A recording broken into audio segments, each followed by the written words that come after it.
13.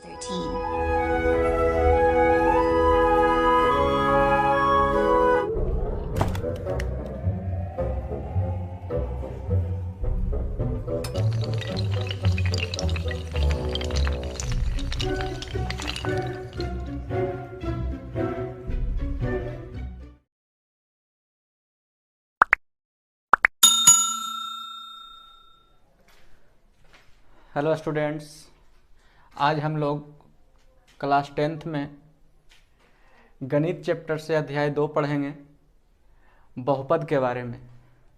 जहाँ तक बहुपद अगर 10th क्लास में पढ़ रहे हैं तो सबसे इम्पोर्टेंट पॉइंट है 7-8 में हम लोगों ने सीखा था पद के आधार पर। देखिएगा, पद के आधार पर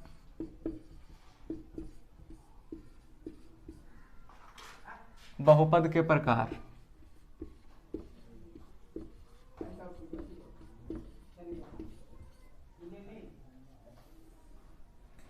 पद के आधार पर बहुपद के प्रकार, जैसे एक पदी बहुपद,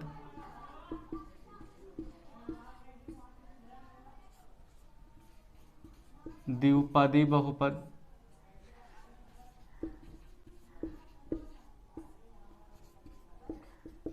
त्रिपदी बहुपद, चतुर्थपदी बहुपद,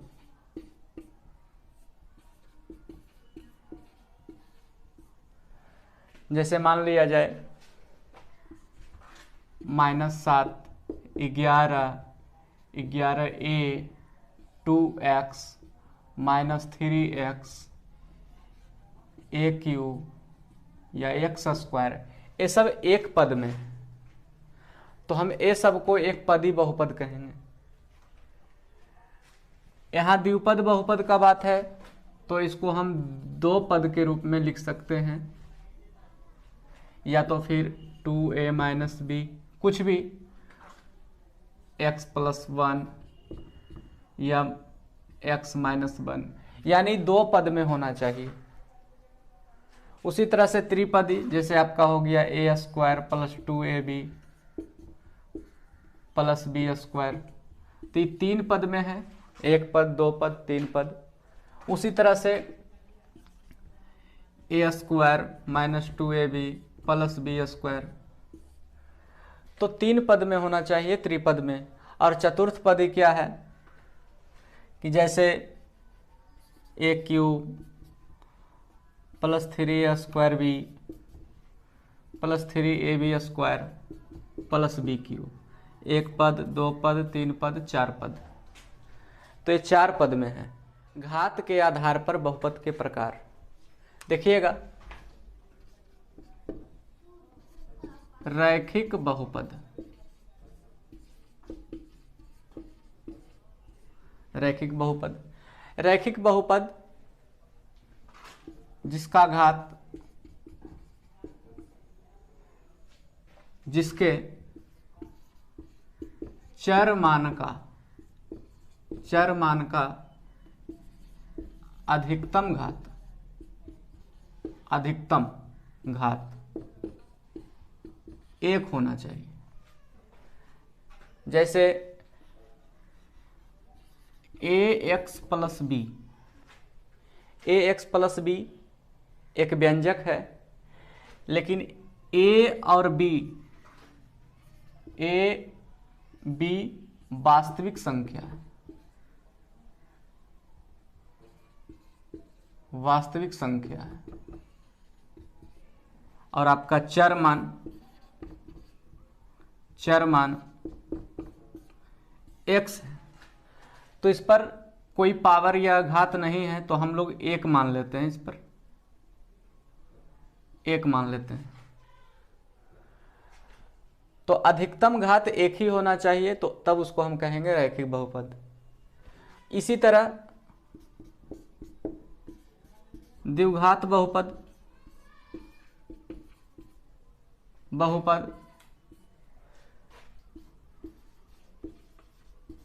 अधिकतम घात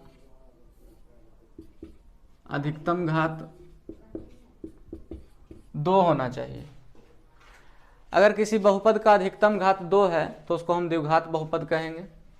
जैसे ax square plus bx plus c, यानी चर मान आपका x है तो इस पर घात कुछ नहीं तो 1 मानेंगे, लेकिन अधिकतम कितना है, अधिकतम 2 है तो इसको हम द्विघात बहुपद कहेंगे। a और b क्या है, a b और c वास्तविक संख्या, वास्तविक संख्या।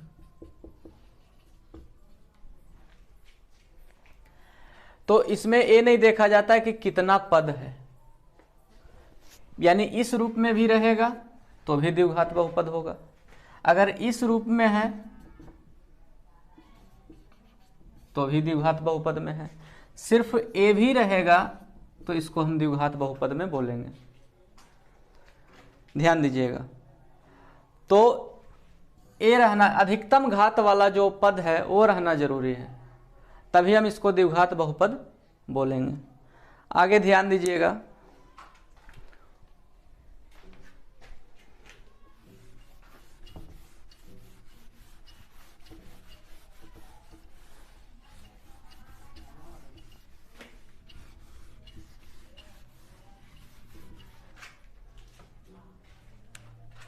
यदि दिया हुआ है, हम रैखिक बहुपद की बात कर रहे हैं, रैखिक बहुपद,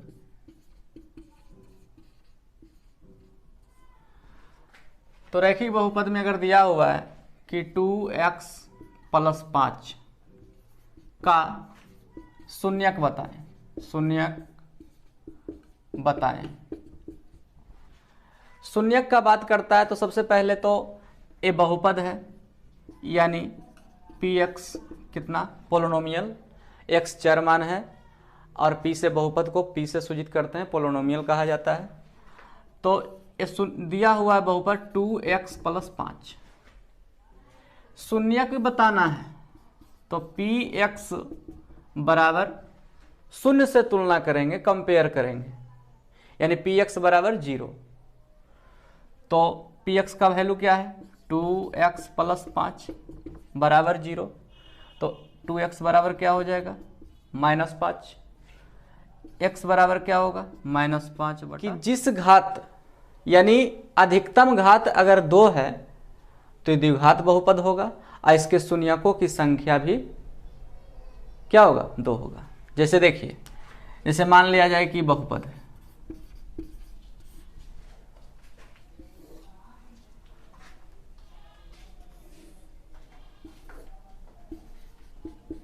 घात शून्य,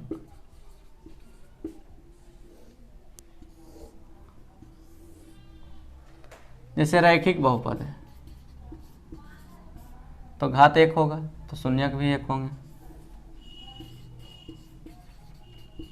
द्विघात बहुपद है तो घात 2 होगा तो शून्यक भी 2 होंगे,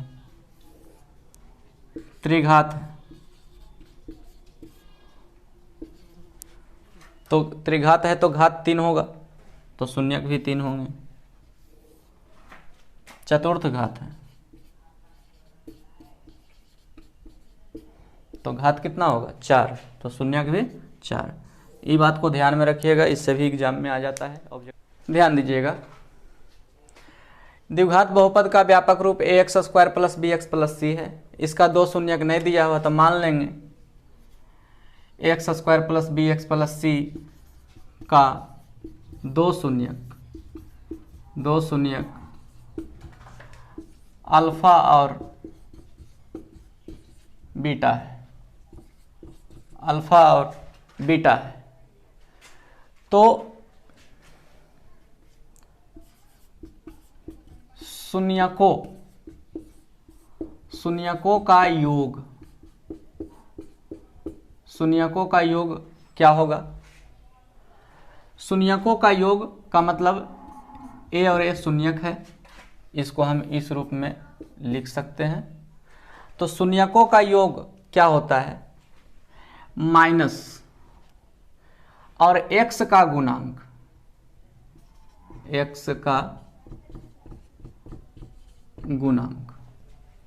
x का गुणांक होगा बटा एक्स स्क्वायर का गुणांक। कोई आपसे शून्यकों का योग पूछे, बहुपद दिया हुआ रहे, और कोई आपसे शून्यकों का योग पूछे तो आपको जवाब देना है माइनस एक्स का गुणांक, यानी एक्स का गुणांक क्या है, बी। तो हम यहाँ पर माइनस बी लिखेंगे। और एक्स स्क्वायर का गुणांक, तो एक्स स्क्वायर का गुणांक क्या है, ए गुना में है तो हम ए लिखेंगे। तो कभी भी आपसे पूछे कि शून्यकों का योग क्या होता है तो आपको एकदम बताना है कि शून्यकों का योग। शून्यकों का योग कहने का मतलब कि इसका दो शून्यक होता है, नहीं दिया हुआ तो अल्फा और बीटा मान लेंगे। तो अल्फा प्लस बीटा बराबर माइनस बी बटा ए, यही शून्यकों का योग है। जैसे मान लिया जाए कि ए एक्स स्क्वायर, सॉरी ध्यान दीजिएगा, मान लिया जाए कि कोई पी एक्स दिया हुआ है, x square plus 5x plus 6, और इसमें आपसे पूछ रहा है शून्यकों का योग यानी अल्फा प्लस बीटा। तो आप क्या बताइएगा, माइनस बी बटा ए। तो माइनस बी क्या है, तो माइनस बी जो है, यहाँ देखिए माइनस बी जो है एक्स का गुणांक है। तो आप एक्स का गुणांक कौन है देखिए, तो माइनस का माइनस, और यहाँ पर क्या लिखेंगे 5। और एक्स स्क्वायर का गुणांक, तो एक्स स्क्वायर का गुणांक कौन है, तो एक्स स्क्वायर के आगे कुछ नहीं है तो हम क्या मानेंगे 1। तो मेरा आंसर हो जाएगा -5। क्लियर है। द्विघात बहुपद का व्यापक रूप a x square plus b x plus c है। इसका दो शून्यक नहीं दिया हुआ तो मान लेंगे a x square plus b x plus c का दो शून्यक अल्फा और बीटा है, अल्फा और बीटा है। तो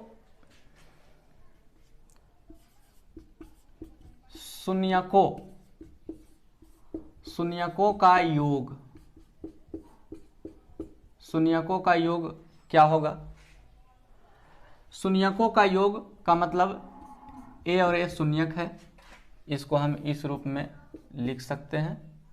तो शून्यकों का योग क्या होता है, माइनस और एक्स का गुणांक, एक्स का गुणांक, एक्स का गुणांक होगा बटा एक्स स्क्वायर का गुणांक। कोई आपसे शून्यकों का योग पूछे, बहुपद दिया हुआ रहे, और कोई आपसे शून्यकों का योग पूछे तो आपको जवाब देना है माइनस एक्स का गुणांक, यानी एक्स का गुणांक क्या है बी। तो हम यहाँ पर माइनस बी लिखेंगे। और एक्स स्क्वायर का गुणांक, तो एक्स स्क्वायर का गुणांक क्या है, ए गुना में है तो हम ए लिखेंगे। तो कभी भी आपसे पूछे कि शून्यकों का योग क्या होता है तो आपको एकदम बताना है कि शून्यकों का योग। शून्यकों का योग कहने का मतलब कि इसका दो शून्यक होता है, नहीं दिया हुआ तो अल्फा और बीटा मान लेंगे। तो अल्फा प्लस बीटा बराबर माइनस बी बटा ए, यही शून्यकों का योग है। जैसे मान लिया जाए कि ए एक्स स्क्वायर, सॉरी ध्यान दीजिएगा, मान लिया जाए कि कोई पी एक्स दिया हुआ है, x square plus 5x plus 6, और इसमें आपसे पूछ रहा है शून्यकों का योग यानी अल्फा प्लस बीटा। तो आप क्या बताइएगा, माइनस बी बटा ए। तो माइनस बी क्या है, तो माइनस बी जो है, यहाँ देखिए माइनस बी जो है एक्स का गुणांक है। तो आप एक्स का गुणांक कौन है देखिए, तो माइनस का माइनस, और यहाँ पर क्या लिखेंगे 5।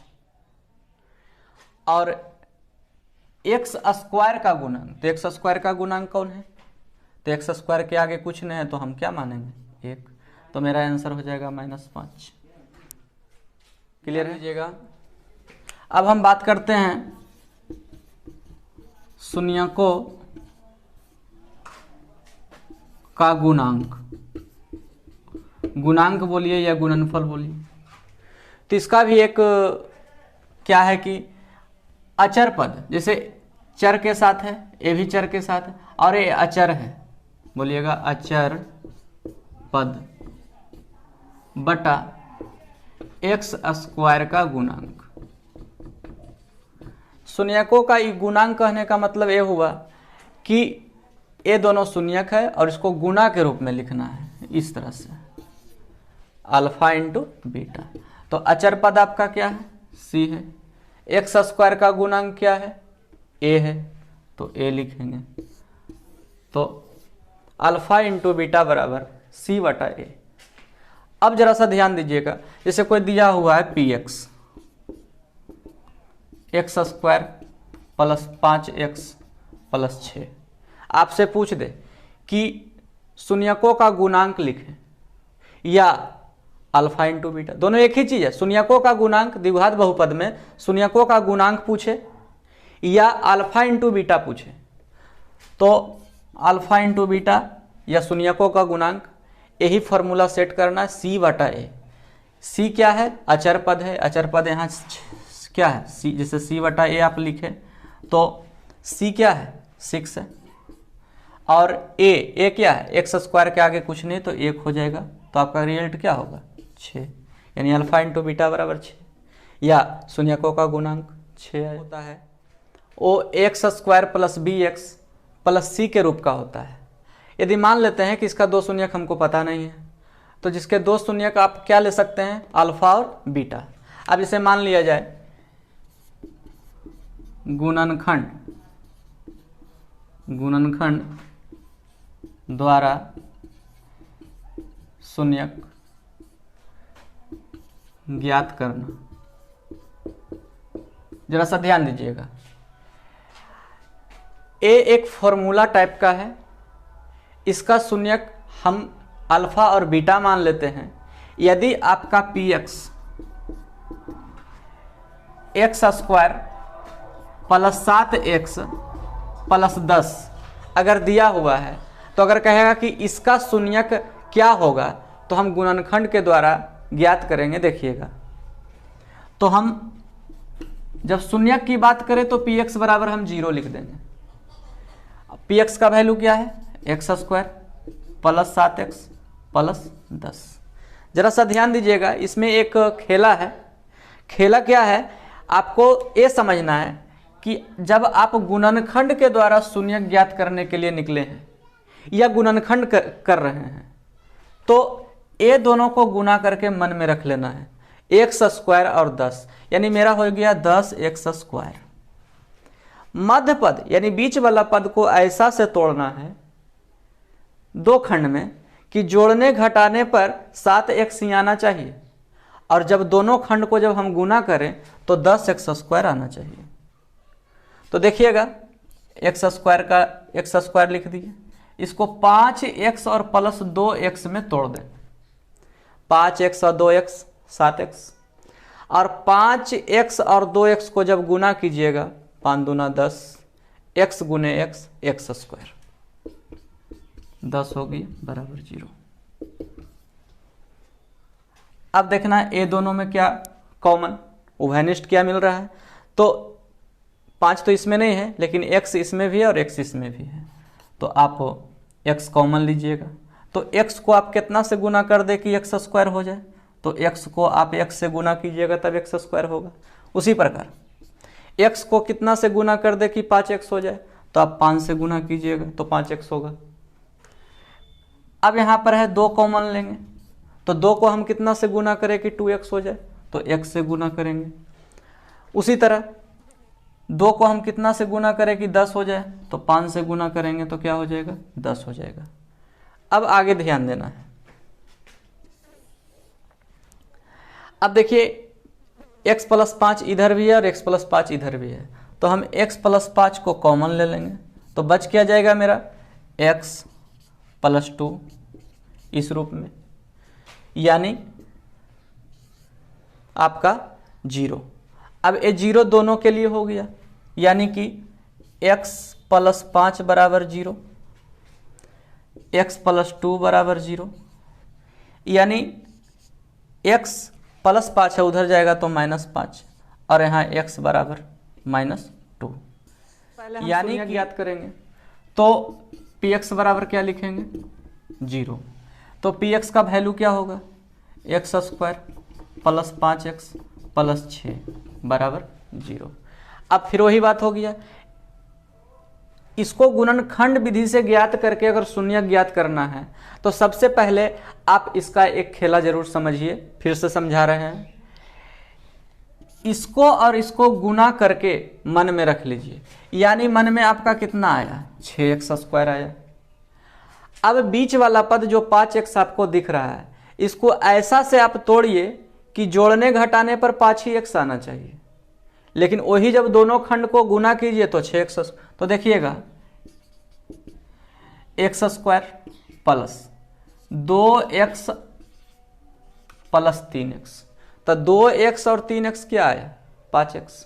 अब 2x और 3x को जब गुना कीजिएगा 2 3 6, x गुने x x² प्लस 6 बराबर 0।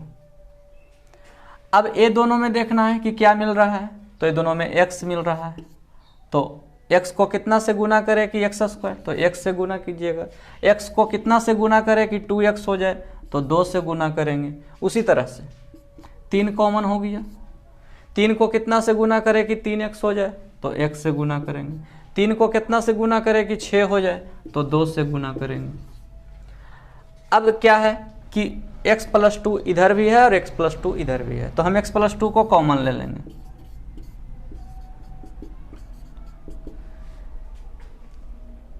अब एक चीज और ध्यान देना है कि अगर एक बार आप बराबर का चिन्ह दे दिए हैं तो बराबर दे करके नहीं लिखना है, या तो आप डैश दे करके लिखिए, या तो फिर इसी स्टेप को या के रूप में या और के रूप में आगे कर सकते हैं।